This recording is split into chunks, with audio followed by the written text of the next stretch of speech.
Hello friends, welcome to my channel and welcome to this transmission which is a collective reading. Without any delay, let's jump right into it. Let's get started.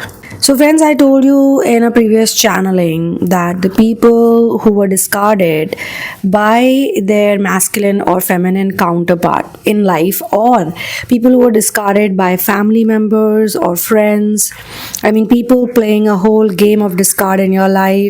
You're getting rejected, there's runner chaser dynamic, and there's a role reversal.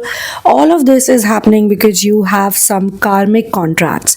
So in this collective reading, I'm going to talk about the karmic contracts and also the reasons why you have these contracts. It's very important to understand that you have both masculine and feminine energy. And when we do inner work, when we do ascension, we need to heal the distorted masculine and feminine energy. And a very big role is played by the karmic energy to heal these two dual opposite polar energies, which could be in distorted form because of programming, because of trauma, because of toxic people around, and most importantly because of narcissism, because of the narcissist around who can give a lot of pain to even intelligent people. So when a person gets neglected in the childhood, or maybe they got enabled to do the wrong things, they can develop a lot of confusion about who they are. They can develop so much confusion and not want to be who they are, not want to be in their core signature frequency, because they fear that if they're going to be themselves fully, something wrong is going to happen. People are taught in their childhood, don't be this way, don't be that way, especially when children want to be real, when children want to do really cool things, like they want to be in soul consciousness, they want to be spontaneous. Parents, teachers, the societal programming done by the adult figures is so scary that they want people to be in low frequency but not want them to rise above, rise higher than where they are. Feminine energy is more emotional, more sensitive. Masculine energy is more logical. But when this femininity or this emotional side is stopped or it's numbed, it becomes super empathy. So the emotional quotient becomes too high and they have a lot of fear because they're so neglected, and they attract people who discard them when they grow up. And the person who they've seen the future with, the person they've loved so much, this pain is really bad. So there are three reasons. Number one is karmic energy, third party blocks. The third party blocks, the influence is very strong. They are the very reason which leads to separation between the masculine and feminine. But when it happens, that time is not easy. There is a lot of pain, but my friends, pain is very important. It helps us to heal, it helps us to move forward in this journey. Number two is one of the person's success who has been rejected. So when a person gets rejected or discarded, they actually end up doing inner work. Not everyone is that lucky, not everyone is that blessed. The one who has more of empathetic energy is going to get on to this journey first. That's like a given thing. And the one who has more of logical and practical energy, those people are going to side up with the karmic energy. They're going to be siding up with the karmic job, the karmic lifestyle, the karmic relationship, and that is going to hurt them, but not till the time they actually see the empath, the super empath getting healed and coming into their power. Because the super empaths, we would say the empaths, basically when they are in their super empath form, they end up giving their energy to a lot of people. They end up distributing their energy knowingly and unknowingly. Sometimes it gets stolen, and sometimes they literally hand it out to other people in order to heal them, to make them happy. They don't know what they're doing.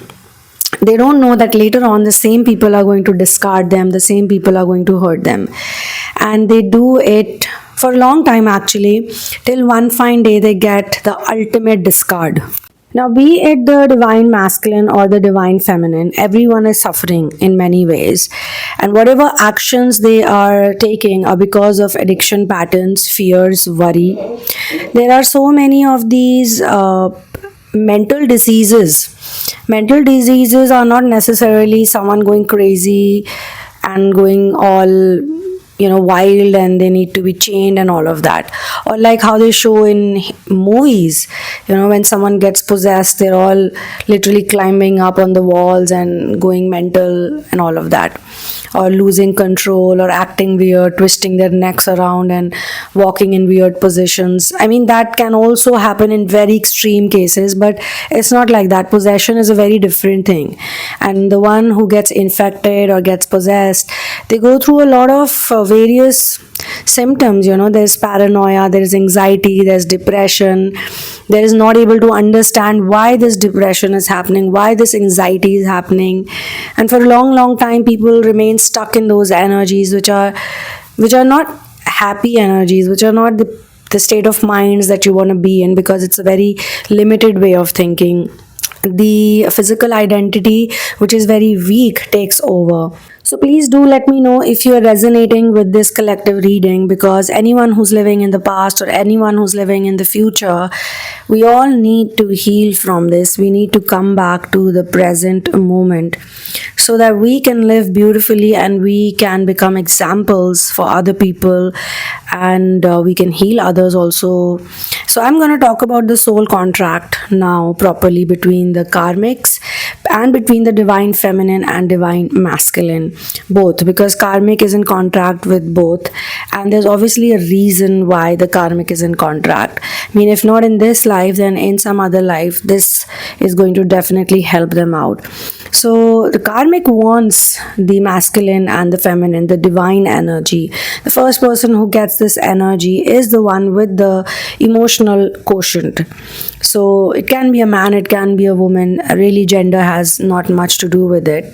So karmic basically wants somehow to get all of that power, all of that independence. So before you go to the planet Earth, you actually have these soul contracts, and you do it even before you're born. Now imagine somebody has taught a person to be in that illusionary reality really well.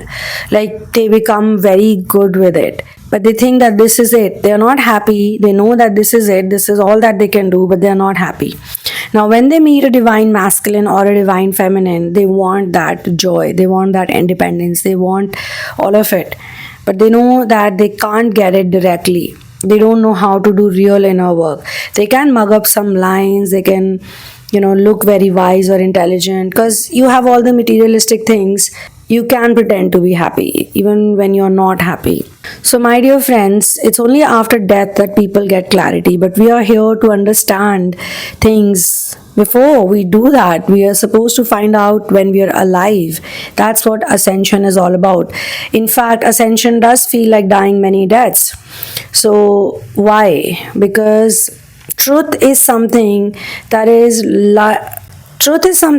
right under our nose, but it's the society, it's the parents, it's the educationists who push children to live in fear. They themselves make the children follow the path of illusion, follow the Maya.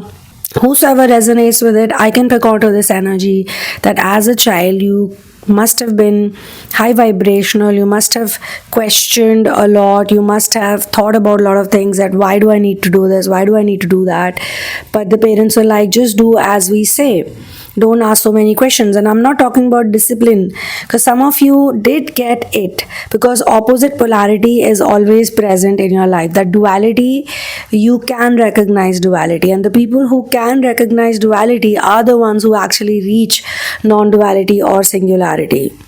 The reason why a lot of us have to deal with this karmic energy is so we learn to not take life for granted. Our time here is very precious. We're all here to become a part of a very big movement. We are here to contribute to Earth's ascension. So while our ascension is happening, Earth is also ascending. What is the word karmic? Karma. We are not here to build karma, we are not here to create karma, we are here to neutralize karma. Now, the karmic people generally are those people who are really good with these things. It doesn't mean they're happy. They have lots of mental problems, they have a lot of patterns. They don't even want to heal it. They don't want to heal it. They are okay to be in that condition. But when they meet a person doing inner work, a masculine or a feminine doing inner work, either they're gonna get very triggered by that person, so they're gonna want them to dim their light. A manipulative person or distorted person, many of them they've gotten possessed by demons, so they don't even know what the demons are making them do, but they also knowingly act as a platform. They provide that platform to the demons. They provide that vibrational match kind of energy to the demons.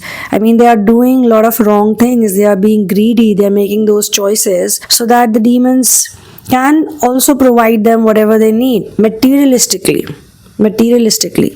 So dealing with the karmic energy is very important, because you can see this happening in practical reality. Initially it hurts a lot, obviously it hurts a lot, but as time passes by, people realize that the karmics are suffering a lot more and they're totally obsessed. They're obsessed, but you know that karmics also know how to manipulate energy.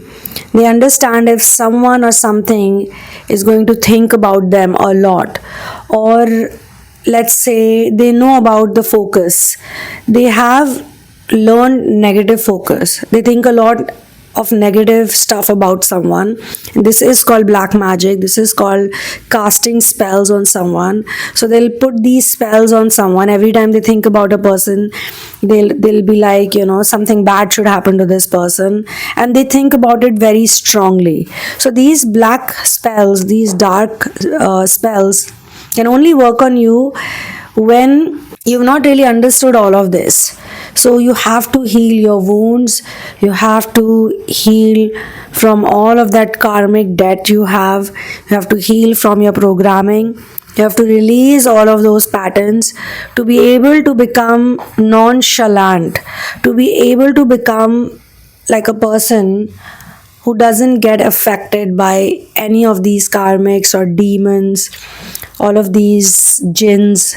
Because some of these karmics and some of these distorted people, they get possessed by the jinns. And I'm not talking about the positive jinns, because there are some positive jinns and there are some negative jinns also. The positive ones usually help in a lot of activities, in like raising the humanitarian energy. But there are also some which I think could be trapped also, and they could be getting used by someone else. I mean, this is a very deep discussion and I'm not going to get into it right now. But they have this very typical energy where they are going to make a person feel like a lot of love. They usually trap a person, make a person feel like a lot of love, and they suddenly cut the cord energetically or whatever way.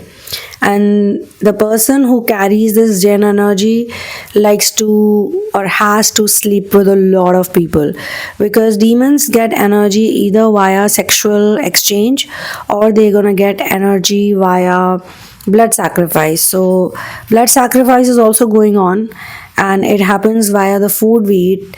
But a lot of people don't know about it, that all of the trauma food that we're eating has been given to us. When I say us, I'm not eating all of it. I'm talking about human beings. A lot of human beings are eating it because they don't even know that they're actually programmed to consume trauma food. So inner work, healing your chakras and unblocking your chakras becomes a part of your life, and you become such an awakened person. You will not understand this till the time you're fully healed from these problems, because once you do, you're not going to be attracted to a lot of food items naturally. It's not like you have to make an effort. Naturally it will happen. One fine day you'll be like, no, I don't want to eat this, I don't want to eat that. Even when you're ordering food, you're gonna energetically look for the food that matches with your vibe. Yeah, it happens a lot. So, as I was saying, the people with karmic energy are literally obsessed by you. So, when your inner work starts becoming successful, you're gonna realize that you're a lot better and a lot more powerful than the karmic, and they don't obsess, like they're not gonna chase you, but they mentally make sure that they take someone away from you or something away from you so that you're going to sit there and brood about it. But as soon as you accept destiny, or as soon as you accept everything that's happening the way it is happening, you stop giving energy to it. And that's how the karmic is going to lose. But the karmic doesn't give up so soon. The karmic is going to keep doing something or the other, which is why we say we need to surrender to source, because source can give you everything that you can never get from the world. And the biggest thing that you can get from source is peace of mind, relaxation. You can get nonchalance attitude. You can get all these things, and a true master can give it to you, a true guru can give it to you. There are so many fake people out there that we have to be careful. The genuine master is gonna give it to you, who has the power to make you forgive yourself, forgive not just other, but forgive yourself for being in that place. And be it friends or family members or colleagues or lovers, there are lots and lots of toxic people around. Some of them are probably unintentionally toxic, some of them are covert narcissists. But when you have the feeling of redemption, when you have the feeling of improvement, when you are like, no, I'm gonna take responsibility for my own healing, I'm not gonna blame anyone, but I can't take it anymore, I can't live like this, and I am incapable, so I need to take help from you, Lord. Please help me, Lord, please help me. So when we surrender to God and we want our healing, the healing comes to us in very unique and profound ways. Now the karmic energy has to compete with this divine energy. It's like ego versus soul. It's like the 3D world versus the 5D world. And someone has stolen your energy. Okay, so when someone steals your energy, it's like, a thief goes to the bank. Let's say a robbery happens at the bank and they steal something. Now, as long as they possess that money or that amount, it still belongs to them. Similarly, when someone steals your energy by hook or by crook, as long as the energy is with them, they own that energy. So you need to get your energy back, whether they took it by manipulation or false talks or false love or whatever. But as long as they operate from that energy, so anybody around you who has stolen your energy, and this person is your person too, somehow, in some cases, it can be your parent, it can be your sibling who has been persuaded by the karmics to hurt you, to leave you, to malign you, to misunderstand you, whatever they're doing to you, knowingly or unknowingly, somebody has stolen your energy, somebody has your energy, and as long as they have this energy, they are powerful and they play with you, and they usually think that you can never get it back. They do it in such a way, and a lot of people can't get it back actually. But you're a different person because you are on the inner work journey. You are born to release yourself from these patterns. I mean, the sun is, say, shining bright in the sky, and let's say some clouds appear and they cover the sun, and now the sun's light is not reaching to a lot of places. Sooner or later, the clouds gonna go away. Sooner or later, it's gonna be bright and sunny again. It's almost like that. So it might appear for some time that you're not shining, someone's dimmed your light, but sooner or later, when it comes back to you, you're gonna figure it all out. So your masculine energy and your feminine energy, both, if it's in distorted form, like you see people around you, you have to look at people around you externally. How are men treating you? How are women treating you? People who are in distorted energies, let me tell you, it's not just opposite sex. Even the people who have the same gender, I'm talking about friends. I'm talking about, your girlfriends or your boyfriends. I'm not talking about the romantic girlfriend boyfriend situation. I'm talking about your friends. Even you're not gonna attract good friends.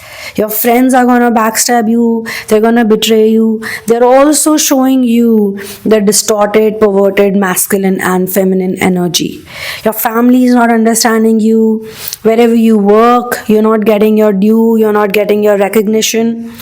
In fact, to be honest, when you actually get healed, you don't care about validation or recognition because you got your own recognition, you got your own validation, you got that inner light in you. And let me tell you, things always change physically in tangible reality, and I am an example of that. I can say it because of my own practical experience. I've also been in a very miserable place at one point in time. There was so much confusion, there was so much, darkness, there was no support. I was always getting misunderstood by everyone. People were backstabbing me, betraying me. I never had true friends. I never had that peace. Luckily for me, I had my masters. And let me tell you, you all also have your spirit guides. In fact, this transmission is happening because of the masters. So definitely from some life of yours, some past life, even if you came from another galaxy and let's say you not born on earth so many times, you're still connected to the masters. The masters are the facilitators of these collective readings, channelings, collective healings, downloads. Your overall kundalini ascension is happening because of them. So masters can do it. Masters can heal us. We are very incapable of doing so because we don't even remember who we are. We don't know who we are, right? We don't know our potentials. We don't know our capabilities. We don't even know why are we here on this planet. When you do inner work, when the masters have their grace on you, or your time has you can say the timeline has appeared, or when it's divine timing for you to heal yourself, automatically you'll start seeing things in a very different way and different light. So you can't run away from all the karmics around you. Some karmics are going to be around physically in tangible reality, some are going to be present energetically, some in your memories, some acting like voices because they've hurt you so much that you keep thinking about them, you keep reminiscing on how you were ill-treated and blah blah blah. Karmic can take strong actions. Now in some cases, let me tell you, the karmics are also there to take revenge on your behalf. Can you believe that? Yes, some of the karmics that come to your life, initially they might look like, they're really bad and mean and whatnot. But when you heal, so it's all connected to your healing actually. When you heal, when you get your energy back, all those people who are using your stolen energy, all that vampirish energy, the vampirish way of stealing your energy, making you look like a bad person, using your identity in some cases, or a lot of things. And let me tell you, everybody is different and everybody has their own individual set of patterns. So it's always best, if you want to work on yourself, you can get into a personal session with me. You can get into either a twin flame, tarot and intuitive reading, or you can get into proper therapy where we have courses, and we have different courses for different types of problems. And everybody knows, when you go through the list of therapies, you will know what you resonate with. We all do. We all know deep inside. Sometimes I have seen, and this has happened to a lot of people actually in the past, and this is amazing actually, it happens a lot. People have told me that I have been checking that list multiple times, but I never saw it, or I never found out. In fact, there was one girl who was writing to me for 4 years. She was sending emails upon emails, and she's a very nice girl. A lot of my people, the clients or the seekers, the students, are actually healers themselves. So they are also working with other people, and that's why they get attacked by demons even more, because healers get attacked more than normal people. They are trying to help someone and the demons don't like it. So she was writing to me for 4 years, and for 4 years I never received her mails, never. And some of them were not even going into spam. They were literally in my mail box, but something or the other always happened that I didn't see the mail. And it's really crazy. And 4 years later, she probably wrote to me again saying that, what, I need to get into therapy and let me know. In fact, I remember now she wrote to me on Instagram. And somehow, even Instagram has two inboxes, especially if you have a private account. So I somehow saw her message and I was like, hey, yeah, sure, you can connect with me. And then she told me that I've already sent you many mails. And I was like, it's not possible. I check all my mails and I try to reply as soon as I can. And she said, no, but you haven't. Can you please check? And when I checked, I was shocked. She was right. She had been writing to me for such a long time.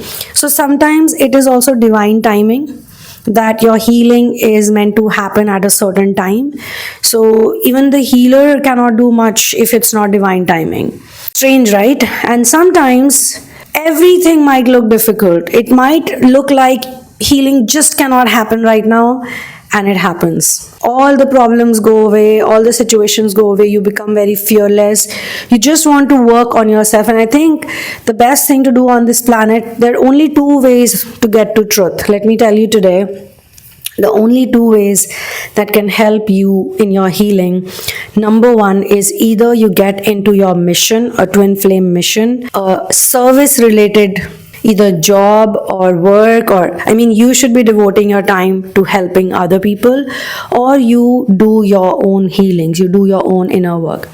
And some people have jobs and some people are in such profiles, they cannot do service, they cannot go out and help someone, but they need to then do their inner work. And some people are gonna get great results by helping others. And I think I'm the person, I chose the other one. I first did my inner work also. I was very dedicated to inner work, let me tell you guys that.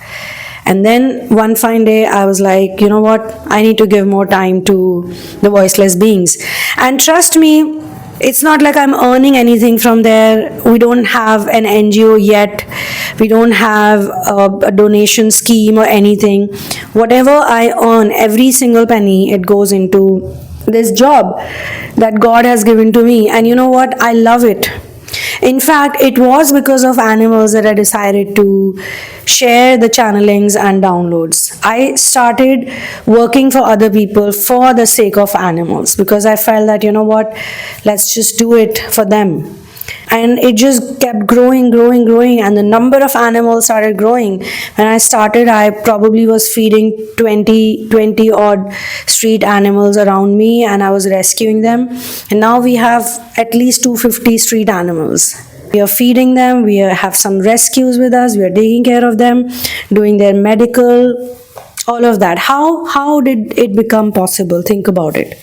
So I'm sharing this to let you know that two things can actually raise your frequency big time. It can make it really high vibrational energy. One, you should be extremely focused and very much aware about your own healings, about your patterns, about the distorted energy around you, about the narcissism around you, the demonic attacks. You got to be doing it every day. Inner work has to happen every day.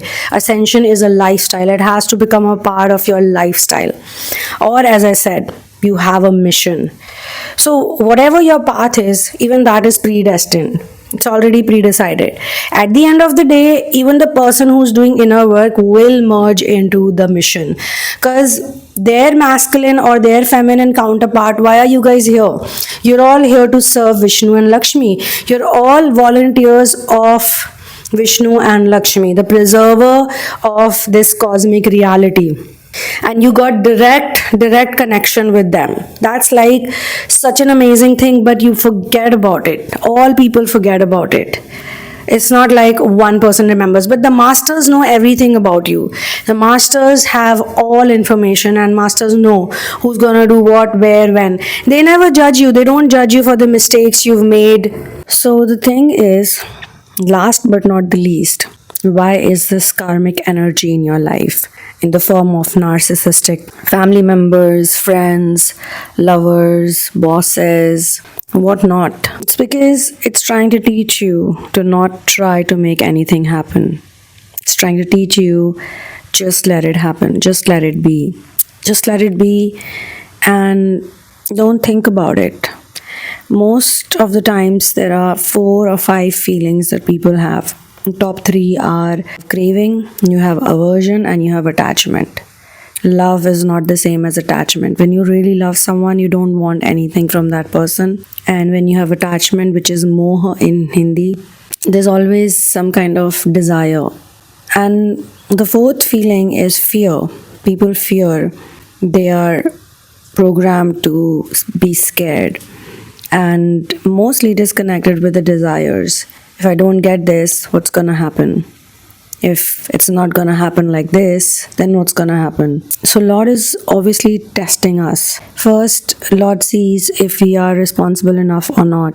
If we pass that test, then it's not just being responsible for our own people, it's being responsible for others also who we don't even know. We can be a kind-hearted and compassionate person, and we can be mission-oriented. We can do inner work. We can love freely, and we can be ourselves without thinking that we can't be. And we don't need to do anything for validation.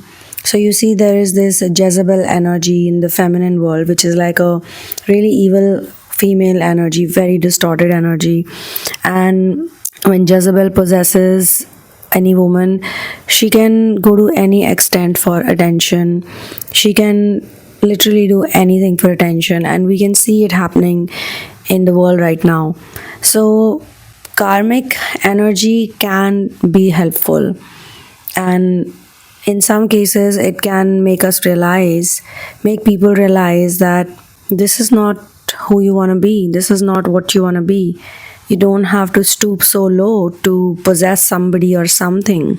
And how is possessing somebody or something gonna make you happy? Because true love is in freedom and not getting enslaved by someone or enslaving another person. Love is not possession. Love is to let go and watch it happen. In simple words, a distorted masculine cannot be trusted because he can put the divine feminine up for sale and up for sacrifice very easily. He just wants few bucks. He is sellable. He can be purchased. You can buy him. His soul is there for sale, and obviously he can sell it to the devil. The distorted feminine also cannot protect herself, and she's gonna please people. She's gonna do anything to be the poor thing who cannot realize that her self-respect is at stake. When people are in distorted energies, they only desire materialistic things. But when you're in soul consciousness, you have the highest, most high vibrational desire that can actually lead you to source, is to know your own soul. And this one desire, to know your own soul, to know love, to know Lord, to know truth, to know reality for what it is, will end all the other desires. And this is a fact, and this is written in Srimad Bhagavad Gita, which is like one of the oldest documents, which has the best knowledge on metaphysics. And any other genuine book that talks about God and surrender, it's gonna have this knowledge. An interesting reason why all this is happening in your life is to teach you some real actual laws of the universe, because over a period of time, lots and lots of laws have been manipulated and they've been changed, and a lot of people are confused by it. A lot of people think that you can manifest things in a certain way. I think one of the biggest thing that you need to do is to let go of the control. And people who overthink also, I mean, the good people who overthink, bad people who overthink, all kinds of people overthink. People are literally fixated on certain things, and they cannot relax. They cannot relax. So the divine feminine and the divine masculine energy is about relaxation. And let me tell you, it's all happening in your energy body. It's all happening in the chakras. It may sound woo-woo to some people, but the divine feminine and masculine energy is connected to your chakras. You work on your chakras. Literally, you work on your energy, and it all starts from building up confidence, and confidence is in the Manipur chakra. Manipur means city of jewels. And sometimes things which are very simple, which are literally out there for people, it looks like it's so simple, how can it be? But that's how it is. And when someone dies in India, they're taking the dead body for cremation. They say this one statement which is called Ram Naam Satya Hai. So basically, Ram is the sound or the mantra of the solar plexus. And they've been saying it. And when I was a kid, I used to hear this. Every time a dead body used to be taken away, they would all say, all people would say Ram Naam Satya Hai, Ram Naam Satya Hai. So if I have to like translate it for you, so basically Ram is the mantra. So the name Ram is, and Satya means truth.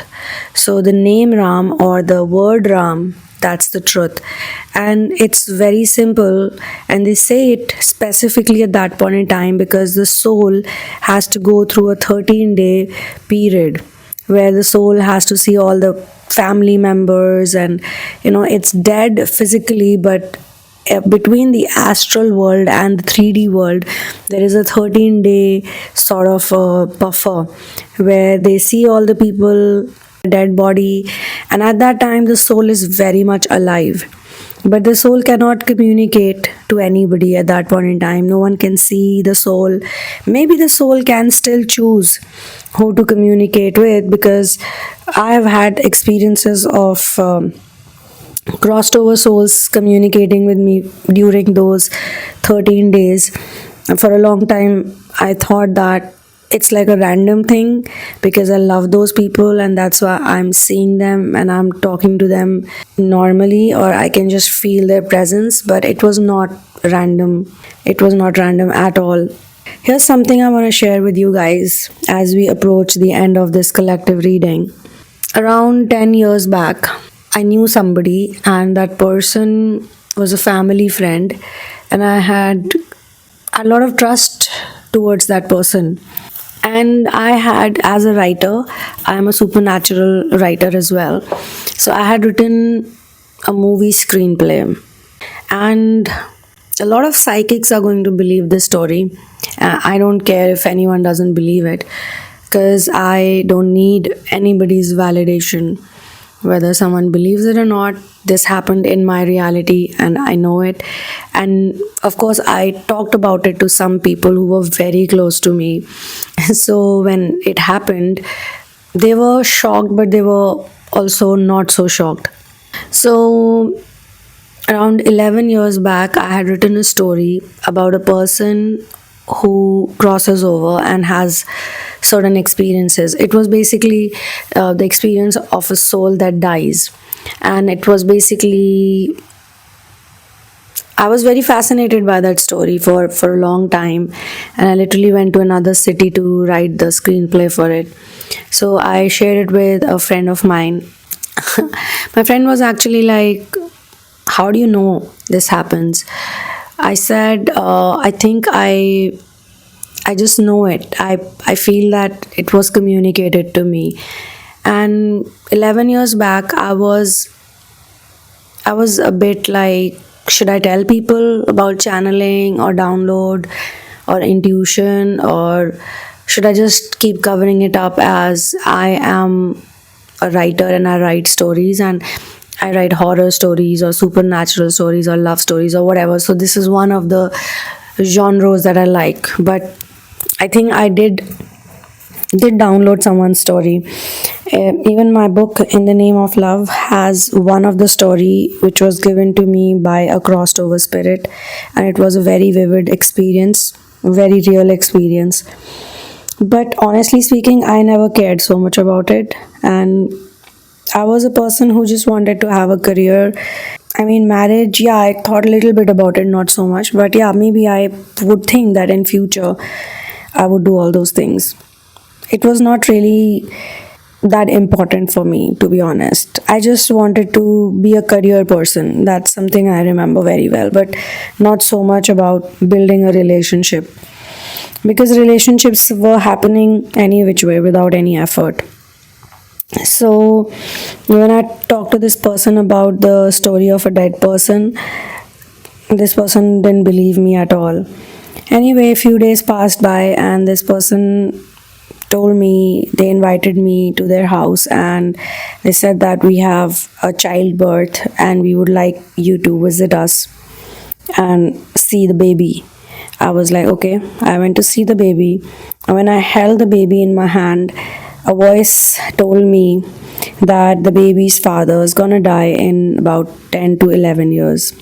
There were some more messages that were given to me, but they are a bit personal in nature, so I'm not going to share it. So while holding the baby, I was looking at the father, and I could hear the message loud and clear. And the father asked me, so what about, you don't want to say anything? I was like, yeah, sure, congratulations, blah, blah, blah. At that point in time, I also didn't believe in the voice so much. I thought that it was a random fluke, or maybe I was just imagining. I was not very accepting of the clairvoyance, and especially if it was giving me a negative news, I would literally shut my my mind completely to it.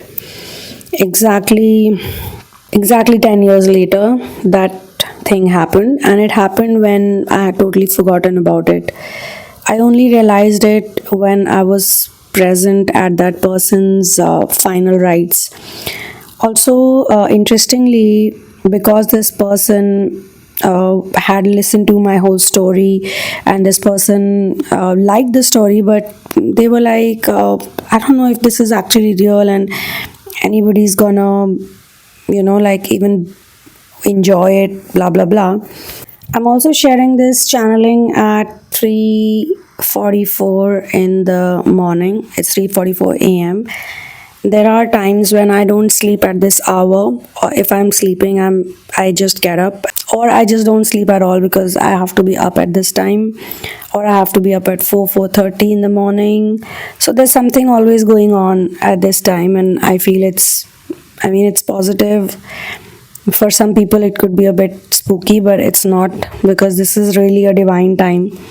So this person basically, after crossing over, told me that whatever you said was right. The soul does go through this period of 13 days, and I am experiencing it right now. So I was like, oh, that's great. I mean, I was like, fine. Finally, the person is believing me, because back then I had to really convince that person to believe in the story. So for me, really, I feel, for me or for anyone, I feel time is not a factor. Every soul is here to have certain experience, and technically we are all souls. There's nothing to be actually taken personally. If the karmic hurts you, good for the karmic and good for you, because at the end of the day, both are going to benefit in some way or the other.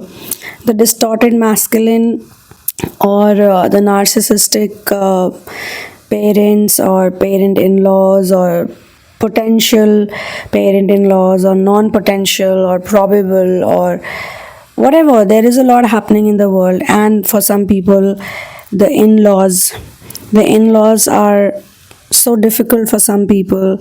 And then some people have the step parent dynamic, stepmother or stepfather, where the stepfather is literally from hell, or the stepmother is literally from hell.